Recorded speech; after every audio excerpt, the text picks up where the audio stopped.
discuss about the constitutional validity of death penalty because it is very important issue. And firstly, it was decided in the case of the case came Jagmohan Singh versus State of UP.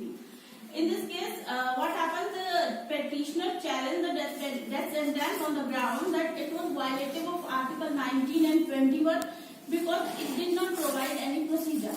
The first bench of the Honorable Supreme Court held that the choice of awarding death sentence is done in accordance with procedure established by law. The judge makes the choice between the capital punishment and the imprisonment of life on the basis of circumstances, facts and nature of the crime bring on record during trial. So capital punishment is not violative of Article 14, 19, 21 of the Constitution. Hence it is constitutionally valid. But again, this validity was challenged in 1979, and in the case was Rajendra Prasad versus State of UP, where Justice B.R. Krishna Iyer held that capital punishment would not be justified unless it was shown that criminal was dangerous to society. He had the giving discretion to the judge to make a choice between death sentence and life imprisonment on social grounds under Section 354 Clause 3 of the Code would be violative of Article 14 of the Constitution of India, which condemns arbitrariness. He pleaded for the abolition of death penalty and retention of it only for punishing white-collar criminals. But again, in the same case, Justice Sen in his concurrent judgment had that the question whether the death penalty should be abolished or the scope of Section 302 IPC and Section 354 Clause 3 of the Code should be curtailed or not is a question to be decided by Parliament and not by the Court. Again, in 1980, the Supreme Court overruled the decision of Rajendra Prasad's case in case of Bachchan Singh. I will have to say that Bachchan Singh case is the landmark judgment in the case related to constitutional validity of death penalty. In case of Bachchan Singh, with overturning the provisions of death sentence under Section 302 of IPC, as an alternative punishment for murder is not violative of Article 21. So now it is well settled that capital punishment is constitutionally valid, and Supreme Court held that there is no need to spoil the ink and to waste the time on this issue. Again, I will discuss about the case guidelines given in the case of Bachchan Singh.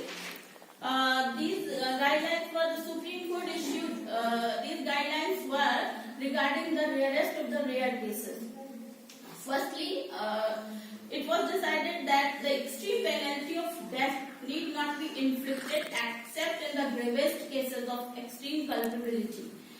Secondly, because before opting the death penalty, the circumstances of the offender, or we can say criminal, also require to be taken into consideration along with the circumstances of the crime. Third, life imprisonment is the rule and death sentence is an exception. In other words, death sentence must be imposed only when life imprisonment appears to be inadequate punishment due to the relevant circumstances of the crime. A balanced sheet of aggravating circumstances and mitigating circumstances have also been given in this case. What are mitigating circumstances or what are aggravating circumstances? Means mitigating circumstances are always favorable to criminal and aggravating circumstances are always favorable to crime. So, besides this, manner of commission of murder, motive for the commission of murder, antisocial or socially abhorrent nature of the crime, magnitude of crime, personality of victim of offender. All these have been discussed in the case of Bachchan Singh. So again I will have to say that this is the case which is very important and the landmark case in death penalty cases. Again, State of Rajasthan versus Khevraj Ram. It was decided in 2003. In this case, the apex court held the murder of the helpless women and innocent children committed in extremely brutal and dastardly manner, and without any remorse called for extreme penalty of death sentences. The Supreme Court held that from the evidence on record, it is established that the accused has deliberately planned and meticulously executed his plan to kill them.